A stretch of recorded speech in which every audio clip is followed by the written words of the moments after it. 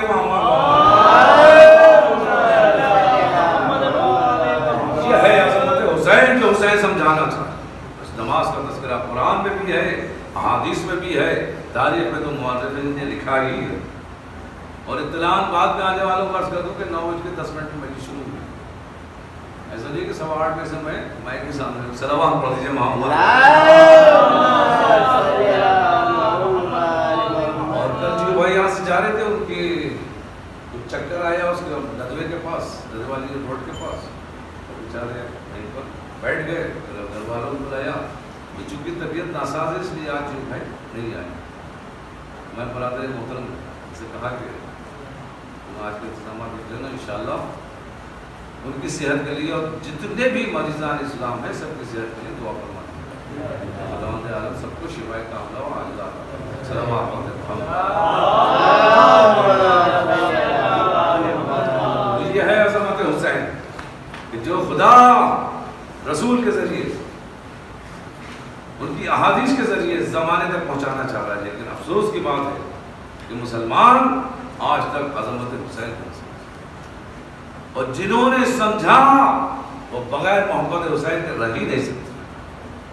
نماز صبح کے بعد سے جو مجالس کا سلسلہ شروع ہوتا ہے پورے دن اور آدھی رات تک جاری کرتا ہے. اللہ اکبر.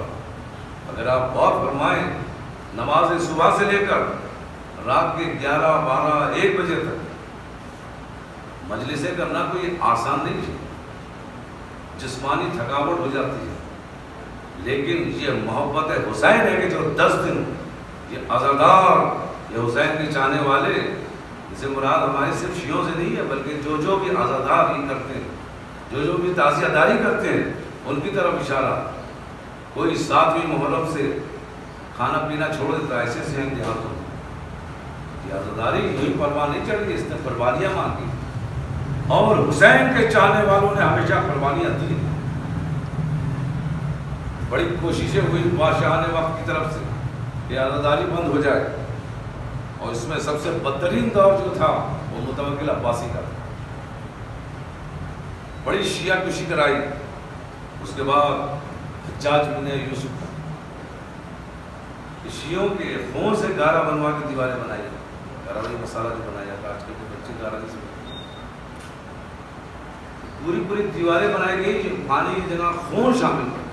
اللہ اتنی شیعہ کشی ہوئی. اسی لیے ایران سے، عراق سے اور دوسری جگہوں سے علماء نے ہجرت کرنا شروع کی. سادات نے ہجرت کرنا شروع کی. ان کو خوف تھا کہ اگر اس قتل عام ایسے ہی ہوتا رہا تو سادات کی نسل ختم ہو جائے. اور اس کے بعد ایران سے لاہور آئے، لاہور سے ادھر کشمیر آئے، اور ادھر یو پی میں. ہم لوگوں کی یہ 29ویں پشت ہے اور ہم لوگوں کے بچوں کی 30ویں پشت ہے. ہم لوگوں کے آبا و اجداد نائشہ پور سے آئے. موسوی سادات کی بات بتا رہا ہوں جن کی تعداد پوری دنیا میں سب سے کم ہے. سادات رضوی، سادات نقوی یہ یہاں زیادہ تعداد میں ملیں گے اور ہر جگہ ہیں. ایران میں سادات حسینی اکثریت میں ہے. جس آیت اللہ کے نام جا کے دیکھیے حسینی سادات. اور نصابہ عرب بھی ایک سے ایک موجود ہیں کہ جنہوں نے شجر چھاپے، اور ان میں آپ کے کشمیر کے بہت مشہور و معروف عالم دین تھے آقا صفوی صاحب، جنہوں نے شجرہ لکھا ہے. نصابہ عرب یوں نہیں نصابہ کہتے ہیں. آپ نے ایک نصابہ عرب کو سنا ہے، تاریخ کے بہت مشہور جناب عقیل علیہ السلام. انہی کی پیروی کرتے ہوئے اللہ نے کچھ لوگوں کو ہدایت دی نصابہ بننے کی. نصابہ یعنی حسب نظر، جس کو پورا معلوم ہو، پورا شجرہ معلوم ہو کہ کون کس کی نسل سے ہے، کون کس امام کی نسل سے آگے اس کی نسل بڑی ہو. وہ ان میں ایک آیت اللہ العظمی مرحوم شہاب الدین مرشی نجفی صاحب نصب ہے، اتنے نام یاد رکھنا. ان کا کمال یہ تھا، حضرت آیت اللہ العظمی مرشی نجفی صاحب، ان کا کمال یہ تھا کہ آپ صرف پر دادا تک اپنا نام دیجیے، اپنے والد کا نام دیجیے، دادا کا نام دیا پر دادا کا، اس سے آگے وہ خود بتا دیتے تھے تم کس نسل سے. تو ظاہر سی بات ہے جب ان کو اتنا معلوم تھا تو وہ یہ بھی بتا دیتے تھے کون سادات ہے اور کون سادات نہیں. اگر کوئی بنا ہوا سادات پہنچ جاتا تھا تو اس کو بھی اشارہ فرما دیتے تھے کہ بہت بڑا گناہ کر رہے ہو تم، سادات نہیں ہے اور سادات دکھ رہا ہے یہ کر رہا ہے، یا سہم سادات دینے کے چکر میں ہیں کچھ لوگ جو ہیں ان کی طرف اشارہ کرو اور ان تک یہ بات پہنچائیے گا کہ کالا ماما رکھنے سے کوئی سید نہیں ہو جاتا. ایران نے ایک سے ایک سادات دیکھے ہیں کہ جو ان کو یقین نہیں تھا کہ وہ سادات ہیں تو وہ سفید امامہ لگاتے تھے. جتنے بھی آپ قم المقدسہ جائیں جہاں حوض علمیہ ہے، جس طرف دیکھیے گا درس کے وقت یعنی صبح 7 بجے سے 12 بجے تک اذان ظہر تک جتنے بھی طرف دیکھیے گا سفید امامے زیادہ نظر آئیں گے، کالے کم نظر آتے ہیں. جس کو بھی سفید امامہ لگاتے دیکھتے تھے اس کا دادا کا نام پوچھتے تھے، پر دادا کا نام پوچھتے تھے. اور احتیاط دیکھیے، احتیاط بتا رہا ہوں. بلایا کہ تمہارا نام کیا ہے؟ اب اس کو معلوم نہیں کہے کے لیے بلا نام ہے آپ کے والد کا، آپ کے دادا کا یہ نام، پر دادا کا یہ نام. اب وہ تھوڑی دیر کے لیے خاموش ہو گیا، آگے بڑھ گئے. کہنے لگے تم ابھی کہیں جا رہے ہو؟ وقت ہے؟ کہا شب جمعہ آ جانا. 10 کا وقت تھا، ظاہر سی بات ہے. کہا کہ شب جمعہ آ جانا ہمارے پاس. شب جمعہ انہوں نے کالا ماما منگا کر، سفید امامے والے سے بات ہوئی، کالا ماما منگا کر رکھا اپنے ہاتھ سے. وہ کام رہے کہ میں سید نہیں ہوں، مجھے کسی نے نہیں بتایا کہ میں سادہ تھا. پہلے تو میں تم سے کہہ رہا ہوں روز محشر میں گواہ رہوں گا کہ تم فلاں امام کی نسل سے. مارے احتیاط کے سیاہ ماما نہیں لگاتے تھے کیونکہ ان کو معلوم نہیں تھا، کسی نے نہیں پتا ہوگا، یا خاندان میں کوئی مولانا نہیں رہا ہوگا، وہی آئے ہوں گے لائن میں مولانا کی اور علم دین حاصل کرنے کے. یہ بڑا اچھا کام کیا مولانا رشید نجفی صاحب نے کہ جو سادات تھے اور ان کو معلوم نہیں تھا کہ ہم سادات تھے، ان کے نسب تیار کر کے ان کو دیے اور ان کو اپنے ہاتھ سے کالا معاملہ نہیں تم سے یہ دو. اتنی احتیاط کرتے تھے. تو وہی احتیاط آج بھی ضرورت ہے. یہ تھوڑی نا کہ بی جے پی میں دکھانے کے لیے جا کر نجف میں ماما رکھ کے چلے آئے. صلوات پڑھتے معلومہ میٹنگ تھی وہاں جانے نہیں دیا گیا. جا کر ہم ماما لے گئے، اب تو جانے دو گے، اور ماما رکھ گیا، ان کی انٹری ہو گئی. ایک اور صلوات پڑھتے جائے. ہم سیدھی مجلس پڑھتے ہیں. ممبر جو ہے فضائل اہل بیت علیہ السلام کے لیے اور مسائل سے شہداء کے لیے. دوبارہ ایسی جو چیزیں ہوتی ہیں تو اس میں اذیت ہوتی ہے. امامے کا سوء استفادہ نہیں کرنا چاہیے، بہت بڑی ذمہ داری ہے. ہم یا تو مجلس کے وقت ہم خود اپنی بات کر رہے ہیں، چھوٹے سے طالب علم کی حیثیت سے مجلس یا محفل یا اگر کوئی بھی اسلامی پروگرام ہوتا ہے اس کے لیے لگاتے ہیں. ورنہ شلباز روڈ یا پڑھتے ہوئے کہیں بھی جانا ہوتا ہے چلے جاتے ہیں. ہاں یہ الگ بات ہے تو اسلامی یہ بھی ازدواج نکاح پڑھانا ہے تو صورت کی بارات طالب علم کی ایک شناخت بھی ہونا چاہیے کہ ہاں یہ طالب علم ہے تو اس لیے شناخت کے لیے کرتے ہیں. ورنہ یہ بہت بڑی ذمہ داری پہلے کے بعد جو ہے اس کو نبھانا. اللہ اکبر. اپنے تقوی کے اوپر کسی کو فخر نہیں کرنا چاہیے، یہ بھی اللہ کی طرف سے. کیونکہ سورہ حج کی آیت نمبر 32 میں خداوند عالم ارشاد فرما رہا ہے متقین کو پہچانوانے کے لیے، متقین کو پہچانوانے کے لیے. دیکھو کون متقین ہے، کس کو متقین کہتے ہیں؟ متقی کون؟ ہم نے نماز پڑھ لی ہم سمجھتے کہ ہم متقی ہو گئے. ہم نے رمضان کے پورے 30 روزے رکھ لیے تب ہم سے بڑا کوئی تقوی والا نہیں تھا. کیوں کہہ رہا ہے؟ اللہ نے حج ہمارے پر واجب کیا، ہم جا کر حج کرائے تو ہم فخر سے سب سے بیان کر رہے ہیں حج کا ولیمہ مستحب ہے، لیکن اس کا دکھاوا حرام کے حد میں آ جاتا ہے. صلوات پڑھنے میں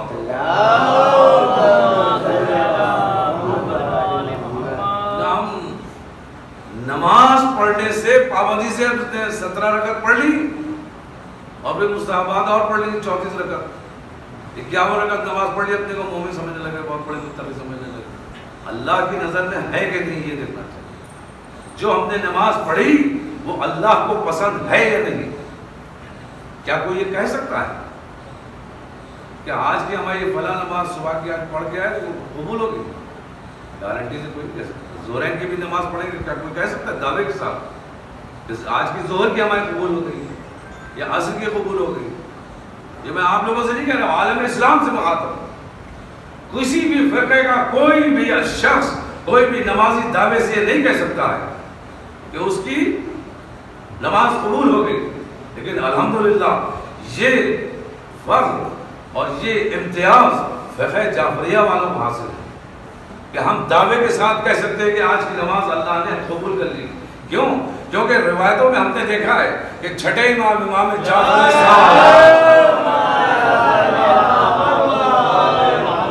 نے ارشاد فرمایا کہ نماز کے بعد اگر میری جدہ کی تسبیح پڑھ لی جاتی ہے تو اس کے لیے گارنٹی ہے کہ وہ نماز قبول ہو گئی. اب نماز پنجگانہ کے بعد جو لوگ تسبیح زہرا پڑھتے ہیں ان کی نمازوں کی ذمہ داری چھٹے امام نے لی ہے. ایک صلوات پڑھیے. ابھی نماز کے سلسلے میں ایک استاد ہے جس کی طرح میں نے کہا تھا بیان کروں گا، میں اس کو بیان کر دوں گا، اپنے مسائل پہ آ جاؤں. ابھی میں نے آپ کی خدمت میں عرض کیا کہ 2 نمازیں ایسی ہیں کہ جو ہم لوگ رسول جیسی پڑھتے ہیں. نماز کے لیے کیا ضروری ہے؟ خضوع و خشوع. اب جو رسول نے وہ نماز پڑھائی جس میں امام حسین علیہ السلام پشت مبارک پہ آئی تھی، اس میں آپ رسول اللہ کی طرف غور فرمائیں کہ اس وقت رسول اللہ کی کیا کیفیت رہی ہوگی. دل میں اللہ، ذہن میں اللہ، سر سجدہ خالق میں جھکا ہوا، ذکر سجدہ ہو رہا ہے کہ ایک مرتبہ پشت مبارک پہ نواسا آتا ہے، آ کر بیٹھ جاتا ہے. بہرحال جب کوئی آ کے پیٹ کو بیٹھ جائے تو دل میں خیال تو آتا ہی ہے. اب ادھر سے حکم ہوا کہ اس کو اتارنا نہیں جب تک خود سے نہ ہٹ جائے، جب تک خود سے نہ ہٹ جائے اس کو اتارنا نہیں. رسول اللہ اپنی پیشانی کو سجدہ خالق میں جھکائے ہوئے، ذہن اللہ کی طرف ہے، دل میں محبت حسین ہے کیونکہ معلوم ہے کہ کون بیٹھا.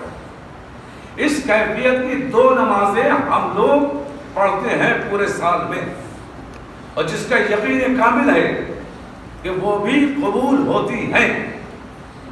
اس کا یقین ہے کہ قبول ہوتی ہے، کیونکہ یہ نماز رسول جیسی نمازیں ہیں جو بتانے چلا ہوں.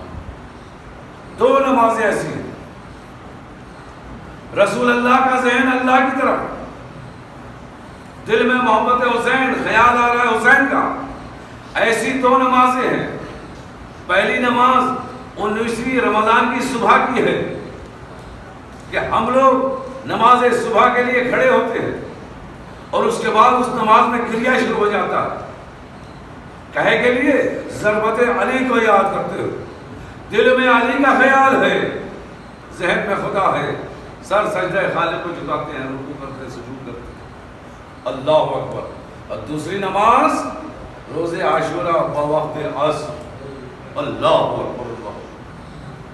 ان 2 نمازوں میں گریہ بھی ہوتا ہے، اور یہ دونوں ہو بہو وہ والی نماز ہے کہ جو رسول خدا نے مسجد نبوی میں پڑھی. ہاں عزیزو، اسی حسین کی یاد میں محرم کا چاند نکلتے ہی ان کے چاہنے والوں کے گھروں میں سبع عزائیں بچ گئی. حسین کا غم منایا جا رہا ہے. عزیزوں، آج محرم کی 3ری تاریخ ہے، اور آج کے دن بعض علماء اور ذاکرین جناب حر کا تذکرہ کرتے ہیں، اور ہم شروع سے جناب حبیب ابن مظاہر کا تذکرہ کرتے ہیں، کیونکہ حبیب ابن مظاہر بچپن کے دوست تھے. عمر میں کافی فرق تھا. حسین کے بچپنے کے دوست تھے اس لیے مشہور. اور عالم یہ ہے کہ آقا حسین کی عمر شریف 3 سال ہے، گھر سے باہر نکلتے ہیں، باہر کچھ بچے تھے حبیب ابن مظاہر، وہ بچے کھیل میں مشغول ہو گئے، امام حسین اپنے راستے میں جا رہے، حبیب ابن مظاہر ان کی محبت میں ان کے پیچھے پیچھے، کافی فرق تھا، ان کے پیچھے پیچھے قدموں کی خاک اٹھا کر اپنے بالوں میں ڈالتے تھے، یہ تھا محبت کا عالم اس کا حبیب ابن مظاہر۔ اللہ اکبر اللہ اکبر۔ کربلا میں اتنے مسن تھے، اتنا سن آ گیا تھا کہ جب جنگ کے لیے جا رہے تھے تو ایک رومال اپنی پیشانی میں باندھا، کیونکہ پیشانی کی کھال سے دونوں آنکھیں بند ہو جائے، رومال باندھ کر اس کے بعد جنگ کرنے کے لیے گئے تھے جناب حبیب ابن مظاہر۔ اس محبت کا سبب کیا تھا؟ ان کی اتنی طول عمر کس نے دی تھی؟ اللہ اکبر اللہ۔ معلوم ہے یہ سب صدقہ امام حسین۔ کیا کہتے ہیں آپ؟ حبیب ابن مظاہر، جناب مظاہر کے بیٹے جناب حبیب۔ ایک واقعہ ملتا ہے کہ اتنی محبت کی وجہ سے ایک دن دعوت تھی کہ آقا حسین آپ میرے گھر تشریف لائیے، برکت میں اضافہ ہو، ہمارے گھر میں برکتیں آ جائیں گی۔ امام حسین نے اس دعوت کو قبول کیا، کیونکہ کوئی عام دعوت نہیں تھی، خاص دعوت تھی۔ اس دن حبیب کی زندگی کا آخری دن تھا، شوق دیدار میں پشت بام پہ جاتے ہیں، چھت پہ جاتے ہیں اور بیت الشرف کی طرف دیکھتے ہیں کہ ادھر سے حسین گلی میں آئے یا نہیں، اور کبھی حجرے میں آتے ہیں اور کھانے کے انتظام میں لگ جاتے ہیں، دسترخوان کے انتظام میں لگ جاتے ہیں۔ باپ بیٹے دونوں نے اہتمام کیا ہے کہ ایک مرتبہ پشت بام پہ جا کے دیکھا حسین آتے ہوئے نظر آئے، ہمارے خوشی کے جو نیچے اتر رہے تھے تو پشت بام سے سیدھے زمین پہ آئے اور روح قفس انصری سے پرواز کر گئی۔ یہ ایام طفلی حسین۔ حبیب ابن مظاہر دنیا سے گزر گئے، جناب مظاہر نے دیکھا کہ بیٹا اس دنیا سے چلا گیا، جوان بیٹا، تو حجرے میں لے جا کے دوسرے حجرے میں ان کی ناش مبارک کو رکھ دیا اور اس کے بعد حجرے کو بند کر دیا اور اس حجرے میں آئے جہاں کھانے کا انتظام کیا تھا، اور اس کے بعد پھر صدر دروازے پہ آئے، دروازہ کھولا، آقا حسین کو لا کے بٹھا دیا، دسترخوان چنا گیا، کھانا لگ گیا۔ اب جناب مظاہر نے اپنے دونوں ہاتھوں کو جوڑا کہ آقا کھانا تناول فرمائیے۔